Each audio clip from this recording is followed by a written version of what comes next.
where do we as so-called Nubians, those of us from Latin America, the Caribbean, here in North America, parts of Europe, and the African continent, where do we find our place in the scriptures? Specifically in this case, the Bible.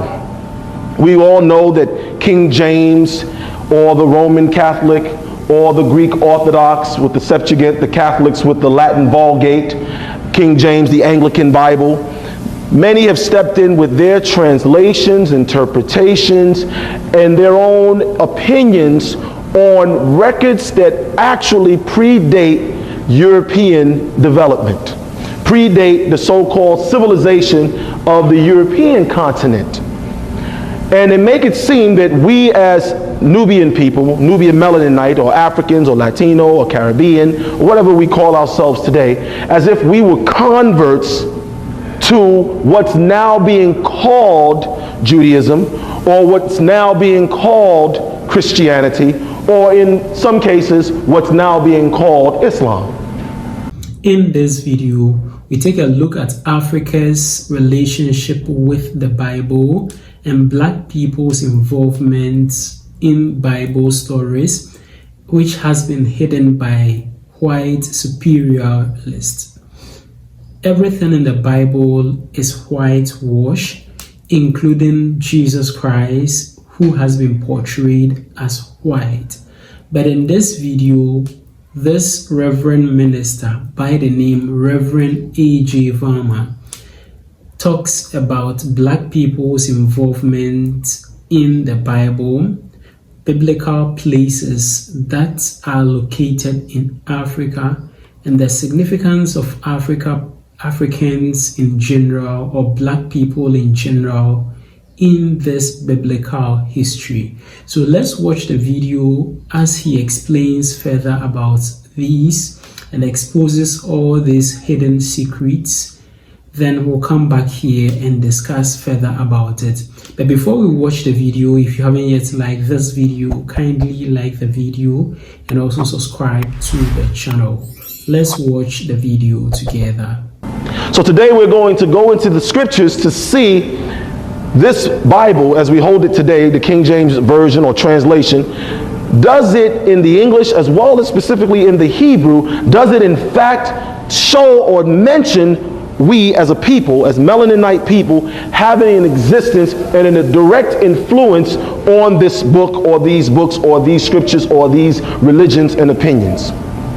I say that because when I talk to our brothers and sisters in the consciousness movements and I say I'm a true Christian, and we say that in that particular way, true Christian.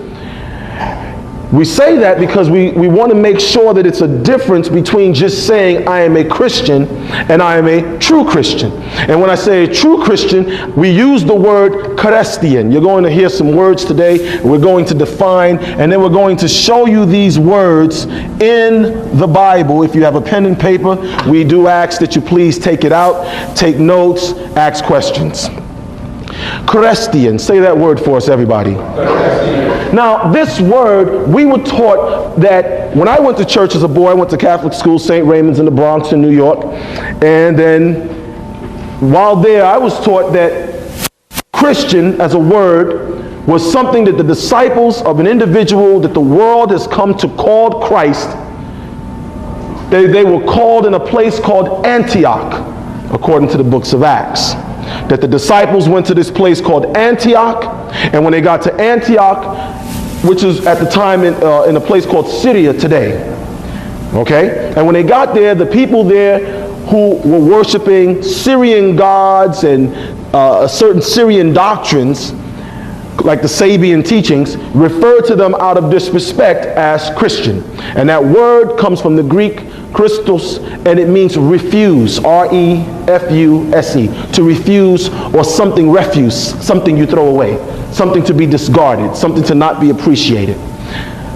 However, as a word, that word Christian, everybody say it with me please, Christian, right? Because so many of us were raised or are Christians, but we never stop to find out what is the origin of this word, and does Africa have a relationship to this word? And words are important. Words have to be important because I learned as a little boy, and I'm sure you all in this room today as young ladies or ladies and gentlemen, at some points in your life, you learned that words were important. If it was in church, we learned in the beginning was the word. Right? John chapter 1. If it's in school, you learn reading, writing, and arithmetic, person, places, and thing, me, myself, and I, nouns, adverbs, adjectives, verbs, etc. You learn words. And you learned about words being utilized to do mathematics, right? Word problems. You learned words being utilized for reading. You learned words for history. You learned words for science. So words have a very important place. Now, this word in the Greek, they use the word logos. Logos. Everyone say that word. Logos. From where you get the word logic. Thinking, things, the mind, how the mind perceives a thing. Because everything that we learn, everything that we encounter is based on perception. If I'm a Muslim, my perception is to eat pork is bad and to eat cow is good. Beef, right? If I'm a Hindu, my perception is to eat cow is bad and to eat pork is good. If I'm a scientist, I check out the pathogens and the microbes and the bacteria in both and make another decision. So perception, how we perceive things. Now, this word Christian, because we're talking about words with Africa's relationships to the scriptures, the root of this word Christian is the word Christ. Now, we learn in our churches, whether we're Baptist, Lutheran, Episcopalian, Methodist, Seventh-day Adventist, Jehovah's Witness, there's so many, right? Regardless of what church we come from, we learn that Christ, we were taught that Christ means what? Anyone? Take a guess. Savior? Anybody else have another one they learn? Anointed, Son of God, any other things? Now, if we look in our Bible in the book of John, chapter 1, and I'll try to write the quotes as we mention them.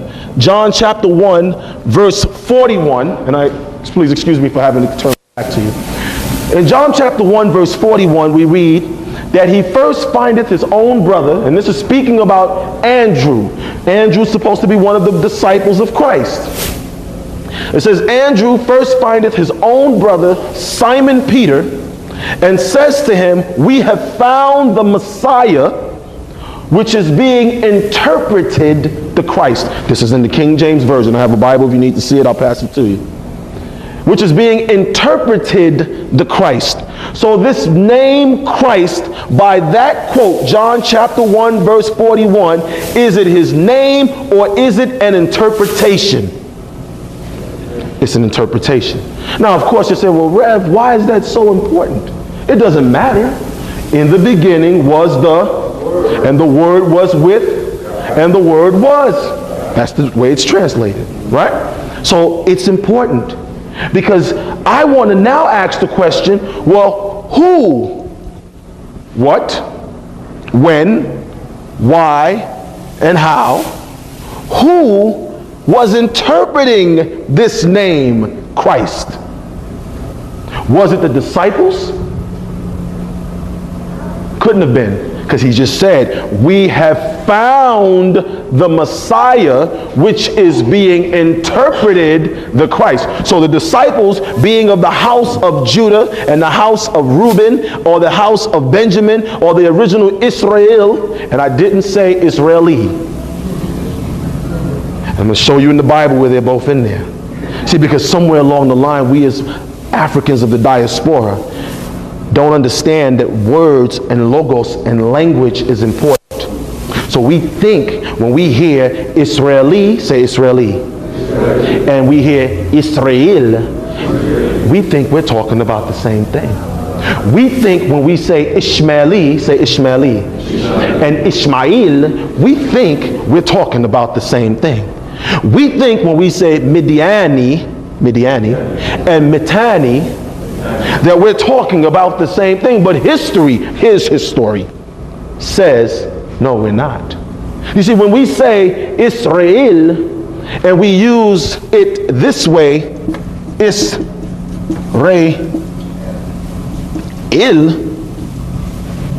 I-Y-L, right? Israel, and we see this name is Israeli are the Jebusites spoken about in the books of Judges chapter 10 and Joshua chapter 5. We're going to go into it. How the Jebusites, the seed of Canaan, which Zondervan Bible, and I have about 4 different Bibles by different companies, tell you that the children of Canaan, which are mentioned in Genesis chapter 11, are in fact the Europeans, though for years, going back to the 50s and the 40s and the 30s, they used to say the curse of Canaan, with Ham's son Canaan, was the curse on black people making us black, or Nubian Melaninite people making us Melaninites from Latin America, etc. But now they're admitting, and I'm going to make sure I pass it around so you can see with Zondervan. I don't work for Zondervan, haven't met anybody at the company, but where they're admitting to it. Key Study Bibles admitting to it. Ryrie Study Bible admitting to it, that the Europeans, so-called Caucasians, are the seed of Canaan, and that you are the original seed of the scripture. And they understood the words because these were the Greeks who were mistranslating, misinterpreting, and reformulating the books of the Bible.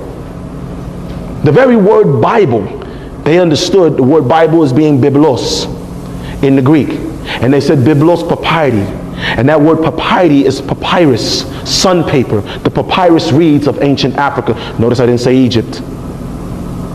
Because in the Niger Delta, and I'm not talking about Timbuktu, I'm talking about cities older than Timbuktu that rivaled Mesopotamia or in Chaldea, that you can go on BBC, on YouTube right now and type in ancient Malian cities, and they did whole documentaries on we in West Africa, North Africa, South Africa, East Africa, and Central Africa having cities that span back over 100,000 years. They found the Malian records over 100,000 years being kept by villagers 2 years ago, and they're presenting it. Look up the Malian records. Back to the point. When you say Christ, and we'll get into Israeli and Israel in a minute. So Christ is this interpretation, John chapter 1 verse 41, interpreted by the Greeks. Why is that important? Because the Greeks had a word, Christos. Christos. Say that word. And when they said Christos, they were not talking about the Messiah. That's described in Revelation chapter 1 as having hair like lamb's wool and feet like burnt brass. Because that individual with burnt brass feet, now, I'm not the best of cooks, but I do know that something that's burnt is normally dark. That's, you burn some toast, you got to take out the knife and try to scrape it. Right? Okay, don't act like I'm the only poor person in the house. We've all done that before, right? Okay, so when you hear Christ, Christos, there is a difference between Christos and Christ. People say, well, I've never heard of this word, Christ. Well, in the Hebrew, every year, living here in the West, there's a holiday that comes up called Rosh Hashanah. Anybody ever heard of it? You have to, because it's always on the news. You don't know what it is. It comes on TV and it says it's Yom Kippur, it's Rosh Hashanah, it's Passover. You heard about Passover. Remember Moses' 10 Commandments, Charleston Heston, the river parted, they walked through it. But this word Rosh Hashanah, or Rosh Hashanah, they say means the head, Rosh, or Rais in Arabic. They put this here. And it means the head, a person's head, Rosh. Our Rastafarian brother said, Haile Selassie Rastafari, the head, Tafari. So this word Rast has always been there. And this word Ka in ancient Tamaré, it means the spirit or the personality of a people. The consciousness, we say the Christ consciousness. Because we know that the real Christ, the true and living Messiah, I say Messiah because we just learned that Christ is a what? Interpretation. The living Messiah says he will come amongst the people. Not as an individual, but by being a what? A consciousness, not a spirit. A personality, a consciousness. I stand at the door of your heart and I knock. That's what the scripture says, right? Why do they use the heart? Because the heart is the seat of what? Emotions.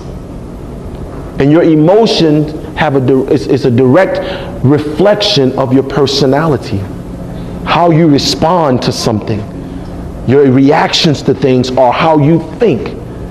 How you see things as right or wrong is based off of your perception of those things, correct? So this word Christ, somebody was bringing it in. And they knew when they were bringing it in that there was already a Christ. People say, well, how do you know that? Well, because I was taught and I was shown as a little boy at St. Raymond's Elementary School in the Bronx for 8 years of my life in that Bible, that when this individual they're calling Jesus was a baby and his life was endangered, an angel came and said, Mary, Joseph, take the child and go to Egypt.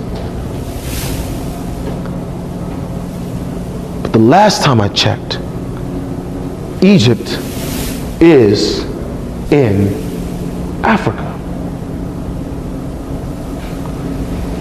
And I have to step back and say, well, 2,000 years ago, or 2011 years ago, or almost 2012 years ago, right? What did Egypt look like? What type of people? What was the facial features? Well, thank goodness to Google. I can go on Google, click on Google Images, and just type in ancient Egyptians. And I see all the faces in this room. I see all the complexions in this room, from caramel beige to turquoise green to purple, blue, black to whatever, because that's all of us in here. But I'm saying that for a reason, because if this little baby was going to hide, if right now you came and say, yo, Rev, there's some people looking for you, they want to kill you. We're going to take you and hide you in Sweden. How well would I do hiding in Sweden? Would I be able to, hide in Sweden? You think I can get away with it? No. So of all the places, right, this angel that came to Joseph, they could have said, take him and go to Mesopotamia. Take him and go to Ur. Take him and go to Chaldea. Take him and go to China. Take him and go to, because these were places, India, the land of Hind. These were places that existed 2,000 years ago. Alexander, the Greeks were engaging in warfare, trying to conquer these lands. India is mentioned in the books of Esther. So India was already there, because Esther, King Ahasuerus, was ruling all the way, his kingdom stretched all the way to India, the Persian Empire. So this little baby was going to hide in Africa amongst African people. So he must have looked like an African. And he spent 12 to 13, depending on who we ask, years of his life in Africa. Well, I was born in Africa. I was raised here in New York. And we know that Africa, like here, there are laws for schooling. Every African village has schooling. Ancient times, they may not be teaching see, spot, run, but they were teaching things that were pertinent to the survival of their children in that village, amongst that tribe, clan, family, etc. True?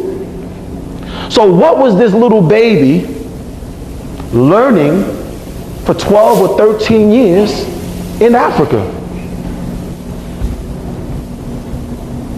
What did you and I learn in school here in America? What type of history did we learn?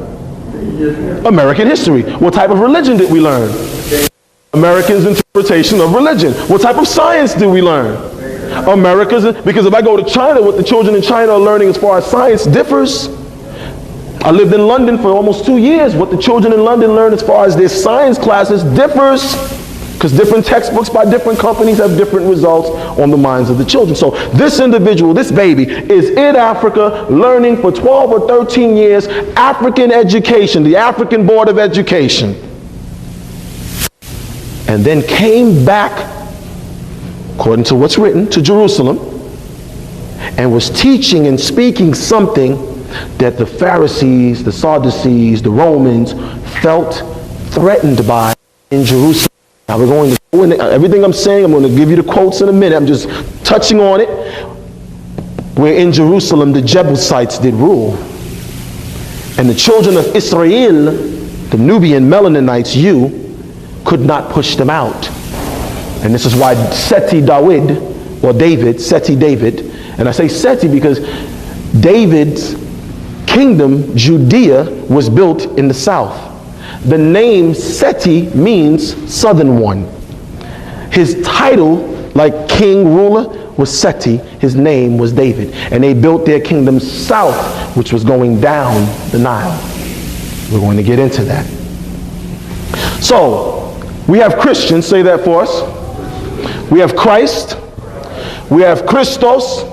We also have the Hindu, because the Hindus had their interpretation. Because remember, back in Esther chapter 1, King Ahasuerus, also known as King Xerxes, his empire stretched as far as India. So India's influence is also in the King James, Zondervan, and everybody else's interpretations of the Bible.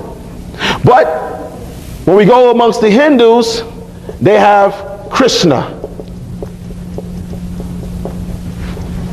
Again, this word Krishna, Christos, because Greece or Greek, Anglican, Indo-European languages.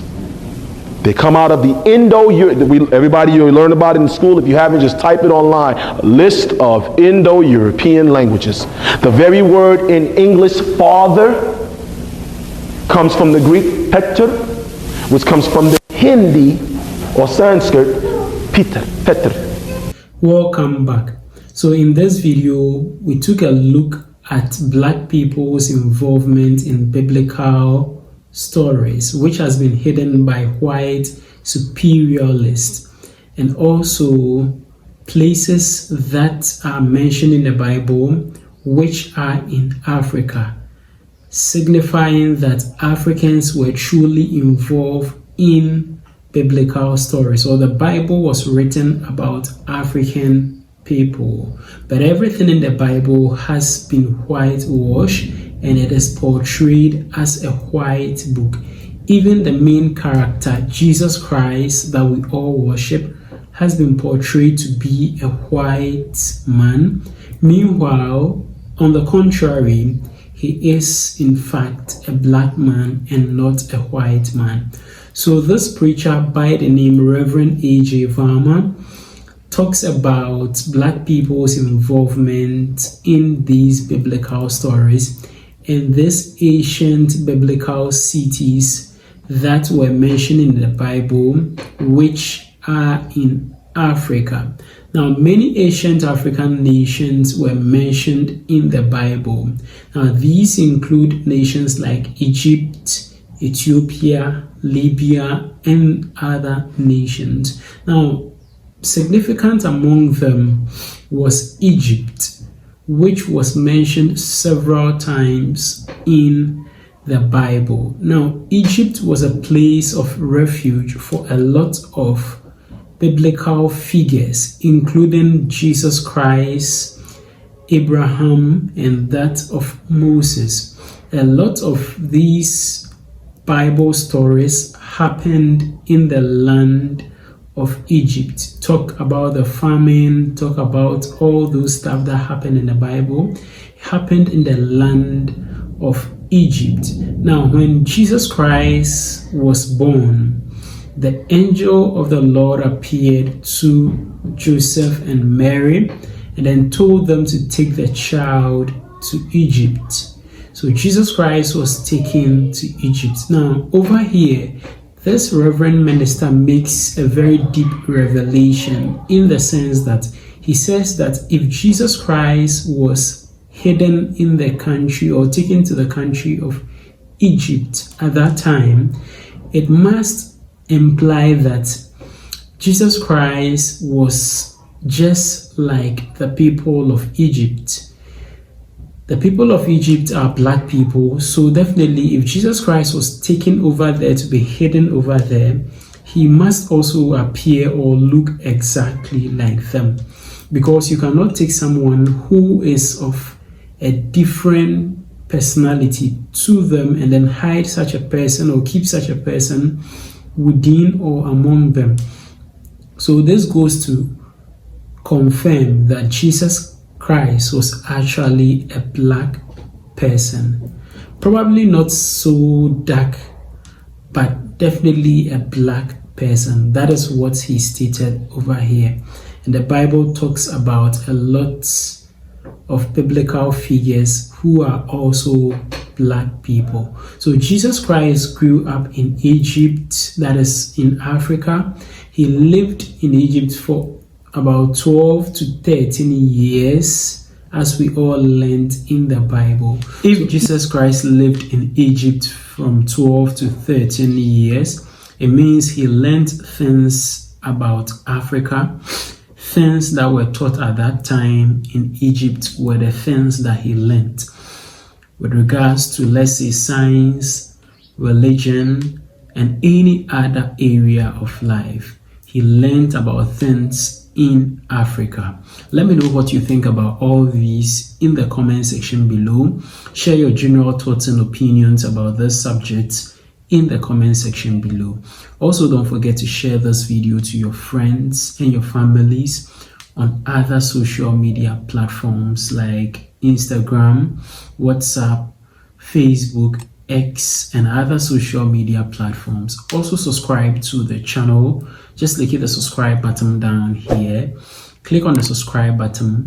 Click as well on the notification bell. And I'd like to see you again in my next video.